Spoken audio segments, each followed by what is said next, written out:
Pilar Wonosobo, podcast interaksi dan literasi rakyat Wonosobo.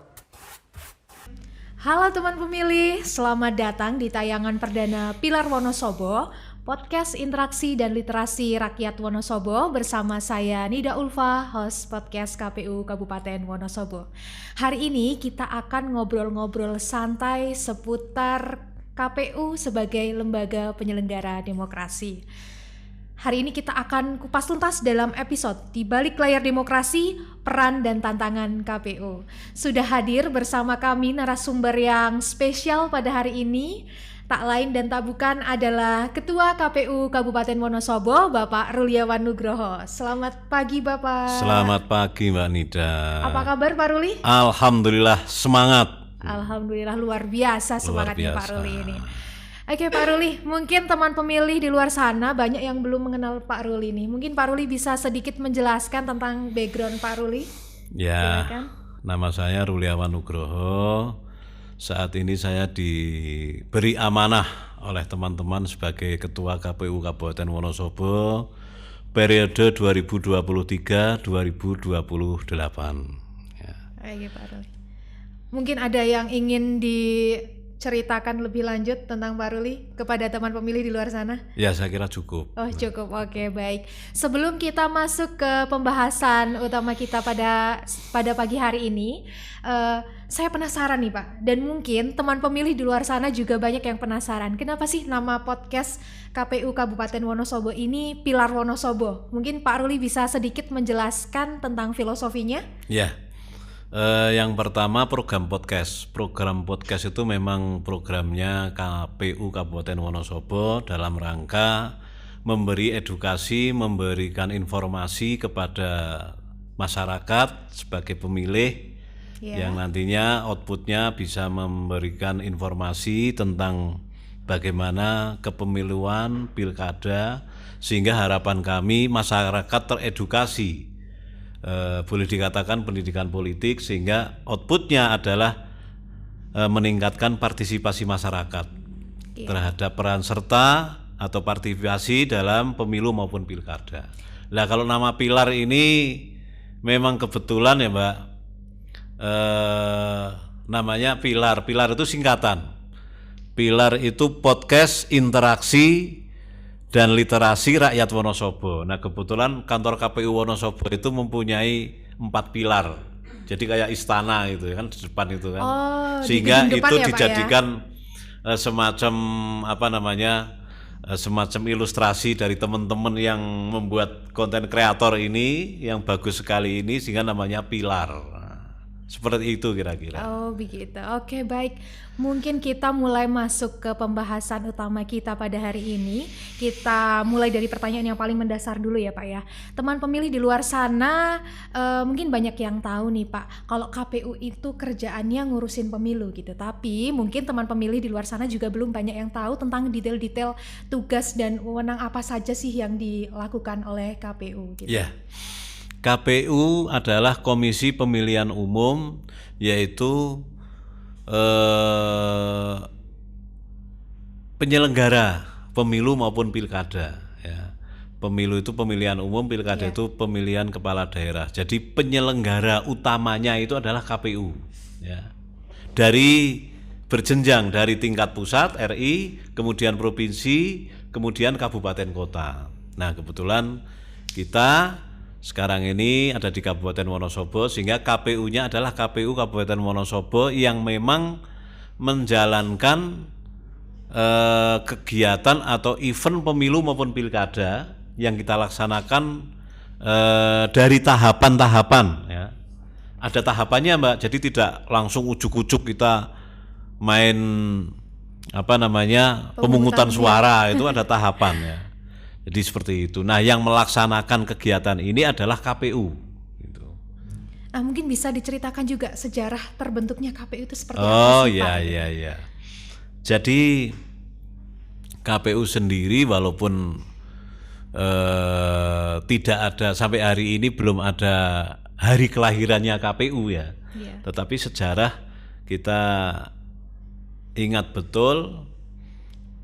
KPU lahir ini kan amanat reformasi. Jadi tahun 99 pasca jatuhnya Presiden Soeharto, kemudian reformasi muncul. Nah, pergantian kekuasaan yang selama ini, selama tahun 55 sampai dengan hari ini itu selalu dengan pemilu, dengan diselenggaranya pemilu. Nah, ini perlu adanya perbaikan. Jadi kalau zaman dulu itu asasnya cuma luber, langsung umum bebas rahasia. Oh, belum ada jurdil berarti kalau dulu ya Pak ya. Setelah perkembangannya sampai kesian harus ada jurdilnya, harus jujur dan adil. Kalau dulu mungkin agak nggak jujur dan agak nggak adil juga, mungkin bisa karena memang perkembangan kepemiluan di Indonesia ini kan meningkat ya, sehingga mulai adanya lembaga yang namanya KPU, penyelenggara yang memang benar-benar independen, mandiri dan akuntabel, sehingga tugas-tugas ini memang berkembang. Jadi luber dan jurdil, dan harus memegang prinsip 11 prinsip yang harus dipegang penyelenggara KPU ya. Mulai dari mandiri, mulai dari akuntabel, efisiensi dan lain sebagainya ya. Nanti bisa dilihat-lihat sendiri ya. Ini peran KPU. Nah, sejarahnya memang seperti itu, berdiri sejak tahun 99. Pada saat berdiri tahun 99 berdasarkan kalau nggak salah keputusan presiden waktu itu, zaman presidennya Pak Habibie, tetapi anggotanya itu adalah keterwakilan daripada partai-partai politik atau peserta pemilu yang ada. Waktu itu 48 partai politik peserta pemilu. Pertama kali diselenggarakannya pemilu pasca reformasi. Nah, itu juga belum bisa dikatakan jurdil, sehingga perkembangannya tahun 2003 dibentuklah KPU periode berikutnya. Nah, sampai dengan saat ini sudah periode kelima lembaga KPU ada di negara Republik Indonesia ini, dan sudah semakin sesuai dengan apa yang diamanatkan reformasi, yaitu output daripada pemilu maupun pilkada itu harus benar-benar akuntabel, bisa dipertanggungjawabkan, bisa diterima masyarakat, bisa hasilnya sesuai dengan harapan masyarakat. Seperti itu Mbak Nida kira-kira. Jadi KPU ini memegang peranan yang sangat penting dalam penyelenggaraan demokrasi ya Pak. Tapi tentunya keberhasilan dalam pemilu ini tidak hanya bisa tentu KPU dalam menyelenggarakan demokrasi ini butuh komponen-komponen lain ya Pak. Ya. Jadi secara makro kepemiluan itu untuk melaksanakan asas luber jurdil ada lembaga penyelenggara lain di luar KPU. Contohnya satu adalah Badan Pengawas Pemilu. Ini juga tidak kalah pentingnya. Kemudian ada Dewan Kehormatan Penyelenggara Pemilu, ada DKPP. Nah, sehingga dari amanat Undang-Undang 7 tahun 2017 ini, bangsa Indonesia dalam penyelenggaraan pemilu atau pergantian kekuasaan ini harus benar-benar sebagaimana harapan masyarakat. Ya harus jujur, adil, bebas rahasia, dan juga pengawasannya juga harus ketat, penyelenggaranya juga harus baik, masyarakat sebagai pemilih juga harus baik, peserta pemilunya, partai politiknya juga harus baik, sehingga outputnya insya Allah akan baik. Begitu. Jadi ada 3 komponen utama ya Pak untuk terselenggaranya demokrasi yang baik adalah penyelenggaranya, pesertanya, dan juga masyarakat yang memilih. Pesertanya, masyarakat yang memilih. Kalau masyarakatnya kurang baik, penyelenggaranya sudah baik, pesertanya sudah baik, ya pasti hasilnya kurang baik. Sehingga 3 komponen ini harus berjalan bersamaan, mempunyai visi tujuan yang sama. Ibarat kita mau mencuci, sabunnya bersih, airnya bersih, embernya bersih, sehingga cuciannya bersih. Kira-kira Oke, seperti itu, Mbak baik, Nida. Pak. Oke, kita lanjut ke pertanyaan selanjutnya. Kita kembali ke lembaga KPU sebagai penyelenggara ya, Pak. Tadi Pak Rulis sudah sedikit menjelaskan tentang tahapan-tahapan bahwa dalam melaksanakan pemilu, KPU ini melewati banyak sekali tahapan ya, Pak ya.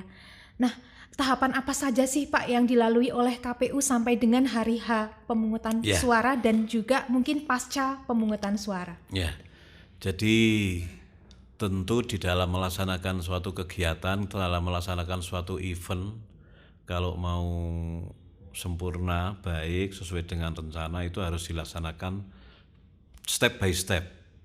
Kalau di istilah di KPU itu adalah melaksanakan tahapan demi tahapan. Ya secara umum saja ya, tidak detail. Yang pertama adalah tentu perencanaan dan penganggaran. Perencanaan dan penganggaran.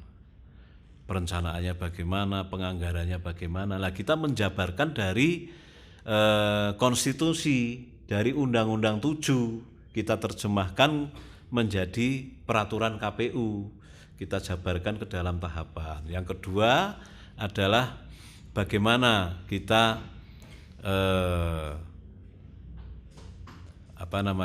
setelah merencanakan dan menganggarkan, kita mungkin pembentukan badan ad hoc, badan yang sifatnya sementara, yang nanti akan menjadi membantu kita untuk melaksanakan tahapan di tingkat kecamatan sampai dengan tingkat desa, namanya PPK. Setelah itu ada tahapan pemutakhiran data pemilih. Jadi nanti teman-teman ad hoc itu yang akan kita tugaskan untuk melaksanakan memutakhirkan, ya. Karena pendataan ini juga penting.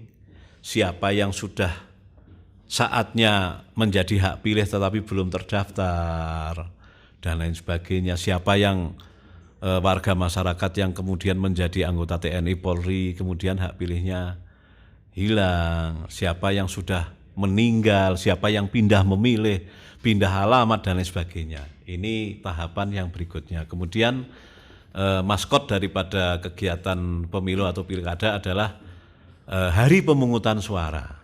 Hari H-nya. Hari H-nya itu tahapan pemungutan. Kemudian yang berikutnya tahapan rekapitulasi berjenjang ya, dari TPS kemudian ke desa, ke kecamatan sampai akhirnya ke KPU kabupaten dan hasil itu bisa kita laporkan ke KPU RI. Kemudian hasil itu jika kemudian ada sengketa, nah ini masih ada tahapan berikutnya yaitu proses sengketa, penyelesaian permasalahan sengketa. Kemudian yang terakhir adalah penetapan dan pelantikan. Ini tahapan yang terakhir dari perencanaan sampai dengan pelantikan. Kira-kira seperti itu, Mbak Nida. Dari sekian tahapan yang sudah dijabarkan oleh Pak Ketua tadi, tentu ada tahapan-tahapan tertentu yang mungkin dirasa paling rawan gitu ya Pak, yang mungkin berpotensi untuk menimbulkan masalah, ada permasalahan dan bagaimana cara KPU mengatasi permasalahan pada tahapan-tahapan tersebut. Ya, jadi yang namanya pekerjaan apapun itu pasti mempunyai tantangan, pasti mempunyai risiko, dan kembali kepada kita konsekuensi. Ya. Sebenarnya menjalankan tahapan, tugas kita itu yang paling utama itu kan melaksanakan tahapan pemilu atau pilkada di tingkat kabupaten, ya kan? Iya. Kalau menjalankan tahapan itu kan sudah ada petunjuk pelaksanaannya, petunjuk teknisnya sudah ada, instrumen juga sudah ada, teman-teman sekretariat yang membantu secara support system dan lain sebagainya sudah ada. Ini boleh dikatakan normatif lah ya pelaksanaannya. Cuman karena kita ini menyelenggarakan pemilu atau pilkada itu adalah kepentingan politiknya yang mungkin yang menjadi pembeda dibanding dengan pekerjaan lain gitu ya. Ada pressure, tekanan. Mungkin tensi-tensi politik ya. Namanya politik kan kadang-kadang kan di luaran nggak nampak tapi di dalam kan kayak sekam. Sehingga banyak teman-teman Jadi saya sampaikan Mbak Nida, yang namanya penyelenggara pemilu itu pasti mulai dari tingkat TPS sampai dengan tingkat RI itu pasti bersentuhan langsung dengan kebijakan politik. Sehingga barang yang sangat lumrah ketika dia juga bersinggungan dengan kepentingan politik. Ya, ini yang kita rasakan, sehingga ya harus bisa-bisa kita mensikapi saja. Kalau tadi Mbak Nida tanya tahapan yang paling paling rawan ya. Paling rawan karena tensi politik tadi, ya biasanya yang saya alami di pemilu di Wonosobo ini dalam melaksanakan tahapan rekapitulasi ya Mbak ya. Karena rekapitulasi itu kan perhitungan berjenjang mulai dari tingkat TPS sampai dengan tingkat kabupaten. Ini menentukan seseorang itu jadi atau tidak, kalah atau menang. Nah ini yang kadang-kadang hasil akhirnya ada di situ ya. Ya, sehingga ketika kalah kadang-kadang juga kita kena dampaknya. Oh ini perhitungannya KPU yang salah, mereka yang salah, harus dihitung ulang. Ada kejadian-kejadian kayak gitu kemarin ya Pak? Ya ini memang ini ya dinamika politik lah, harus kita sadari bersama. Nah, kemarin pernah ada, sehingga bagaimana kita memanage daripada permasalahan ini agar tidak berkepanjangan dan semua bisa menerima keputusan. Karena ini kita itu hanya penyelenggara, bukan pelaku. Pelakunya adalah masyarakat, ya kan? Kita cuma penyelenggara, menghitung, merekap, melaporkan, ya, menyelenggarakan pemungutannya, kan gitu. Sehingga kadang-kadang mereka menuduh bahwa kita yang melakukan. Semua ada pengawasnya, Mbak. Jadi tahapan per tahapan itu ada pengawasnya. Dalam setiap tingkatan itu ada pengawasnya. Ada tingkatannya. Dari mulai TPS, ya, desa, kecamatan, sampai kabupaten, sampai RI, itu ada pengawasnya. Dan memang kita adalah salah satu objek pengawasan daripada lembaga Bawaslu itu tadi. Gitu Mbak. Oke Pak, ini mungkin pertanyaannya sedikit personal ini ya. Kalau kita ngomongin soal pemilu kan ini melibatkan ratusan ribu pemilih ya Pak, melibatkan banyak sekali pemilih, petugas, maupun melibatkan banyak sekali TPS gitu. Tentu ini tantangannya luar biasa. Ini pertanyaan sedikit personal ke Pak Ketua sebagai Ketua KPU gitu. Apa tantangan terbesar Ketua KPU dalam menjalankan tugas sebagai penyelenggara pemilu maupun pilkada? Ya. Gitu. Jadi lembaga di KPU khususnya kabupaten ya Mbak. Ya. Ini memang secara berjenjang kita sudah terstruktur dengan baik.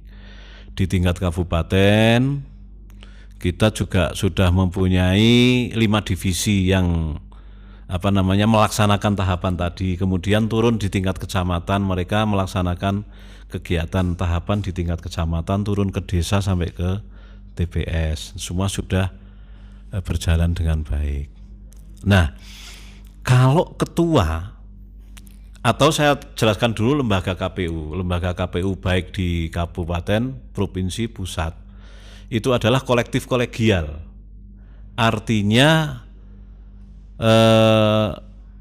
semua kegiatan, semua permasalahan ini harus mendapatkan persetujuan dari semua anggota. Kita mempunyai 5 anggota, termasuk saya ketua merangkap anggota, sehingga harus dalam memutuskan apa saja itu harus melalui rapat pleno. Jadi keputusan tertinggi itu bukan di ketua. Keputusan tertinggi itu adalah rapat pleno. Itu kalau KPU ya. Sehingga kita enak. Ketua itu hanya memimpin rapat. Yang kedua menandatangani surat ataupun mungkin produk hukum. Kemudian yang ketiga mewakili teman-teman mengatasnamakan lembaga untuk menyampaikan keterangan keluar. Ini saja tugas ketua. Namun kadang-kadang di lingkungan kita ini kan ketua itu kan seolah-olah yang mengambil keputusan.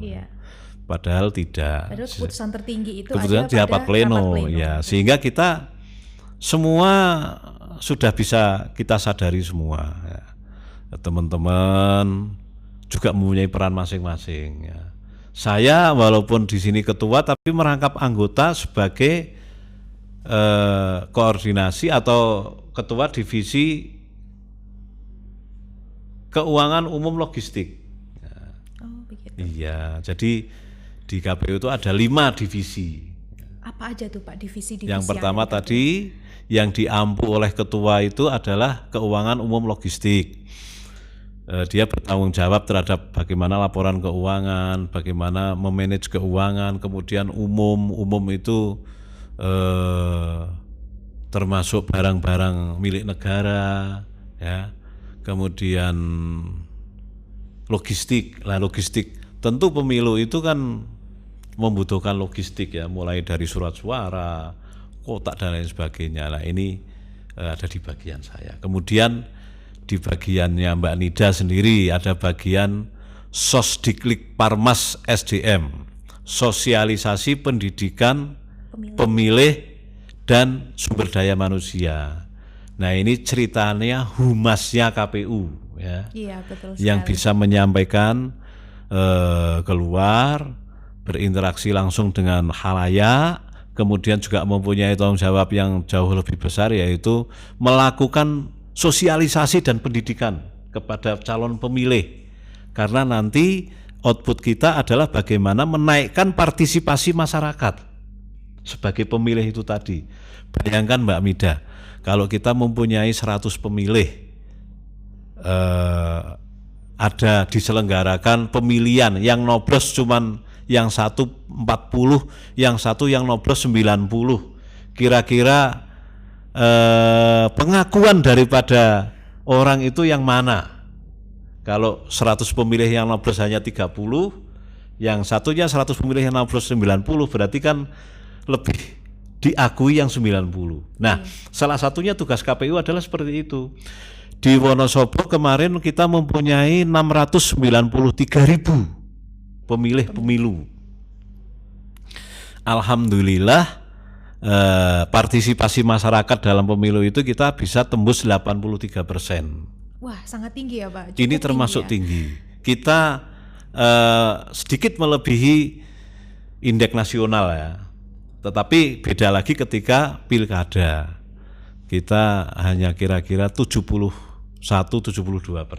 Ya memang dinamikanya seperti itu, Mbak. Seperti itu. Oke, baik Bapak. Mungkin kita lanjut ke pertanyaan selanjutnya ya. Bagaimana cara KPU menjaga netralitas agar lembaga KPU ini bisa tetap menjadi lembaga yang independen dan juga netral? Mungkin kalau kita memastikan lembaga KPU sendiri untuk independen lebih mudah, tapi bagaimana cara Pak Ketua KPU Wonosobo ini memastikan sampai ke tingkat badan ad hoc agar mereka juga netral dan independen gitu Pak? Ya, kita harus tahu netral itu apa sih? Netral itu tidak memihak. Netral itu berbuat adil.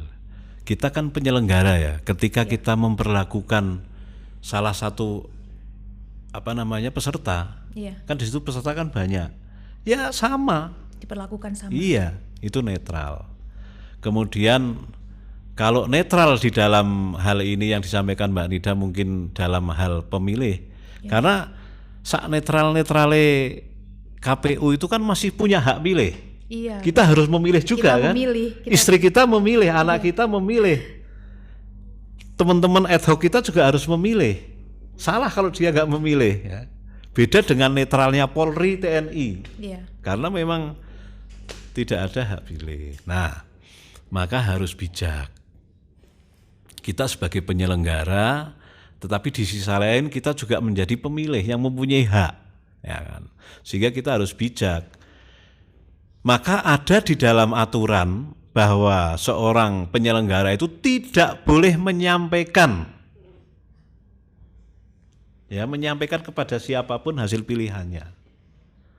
Kemudian kalau di depan siapapun ya kita harus profesional bahwa kita tidak menampakkan diri bahwa kita memilih salah satu di antara yang ada, kan gitu.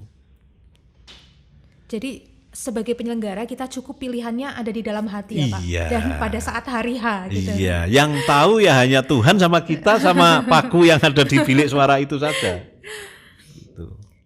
Nah, tadi ada pertanyaan yang belum terjawab nih Pak. Apa Bagaimana kita memastikan bahwa netralitas kita itu sampai dengan ke tingkatan penyelenggara paling bawah gitu ya.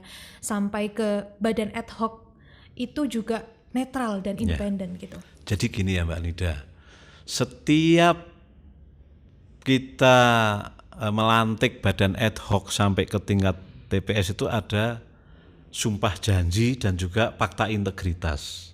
Nah ini yang harus disosialisasikan terus yang pertama. Yang kedua, bahwa pekerjaan kita itu menjadi objek pengawasan daripada pekerjaan teman kita di sebelah Bawaslu. Sehingga apabila ada yang terkesan tidak netral atau mungkin melanggar sumpah janji ataupun fakta integritas, mereka akan kita proses ya, sebagaimana aturan yang ada di PKUPU nomor 8 tahun 2019.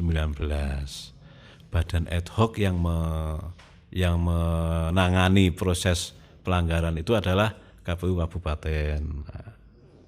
Gitu Mbak Nida kira-kira. Jadi teman pemilih di luar sana tidak perlu khawatir sebenarnya tidak Pak, perlu karena khawatir. sudah ada yang mengawasi kita bahkan Iya. sampai ke tingkatan yang paling bawah. Bahkan peserta pemilu jangan khawatir dengan 14.000 anggota ad hoc kita dari kabupaten sampai dengan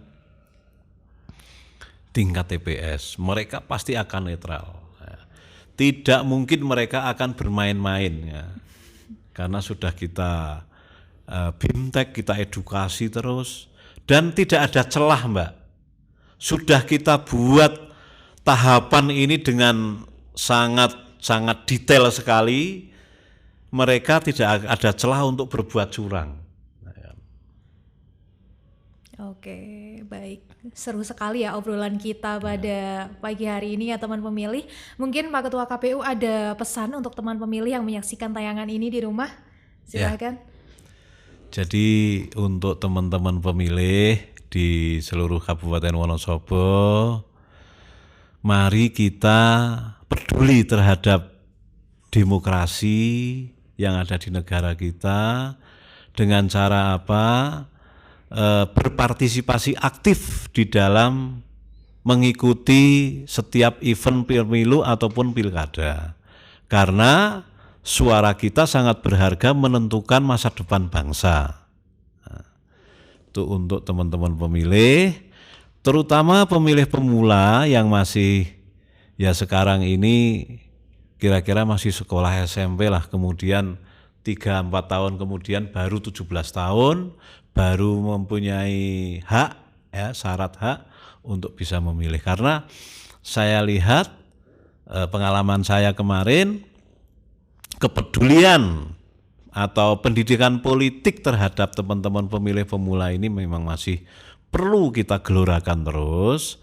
Karena kalau kita kurang paham tentang politik, memang kita kemudian tidak peduli ya. Padahal politik itu penting, politik itu tidak jahat, justru politik itu yang setiap hari kita hadapi. Kemudian untuk teman-teman penyelenggara pemilu yang kemarin sudah melaksanakan event pemilu maupun pilkada dengan baik, saya ucapkan terima kasih. Mudah-mudahan di periode ke depan kita masih bisa berpartisipasi lagi sehingga kita bisa memberikan kontribusi kepada bangsa dan negara ini untuk menyelenggarakan sistem demokrasi dengan baik dan benar demi tegaknya negara Republik Indonesia. Oke Pak Ruli, terima kasih atas waktunya sudah bersedia menjadi narasumber podcast perdana kita pada hari ini. Dan untuk teman-teman pemilih yang ada di rumah, jangan lupa like dan subscribe YouTube channel KPU Kabupaten Wonosobo agar teman-teman pemilih nanti tidak ketinggalan podcast-podcast kita di episode yang akan datang. Dan juga seperti yang sudah sampaikan tadi di awal, teman pemilih boleh sekali menyumbangkan ide atau gagasan topik apa yang harus kita bahas di podcast yang akan datang dan juga narasumber siapa yang harus banget kita undang. Sampai jumpa di episode yang akan datang. Pilar Podcast, podcast interaksi dan literasi rakyat Wonosobo. Terima kasih, sampai jumpa. Terima kasih. Ya.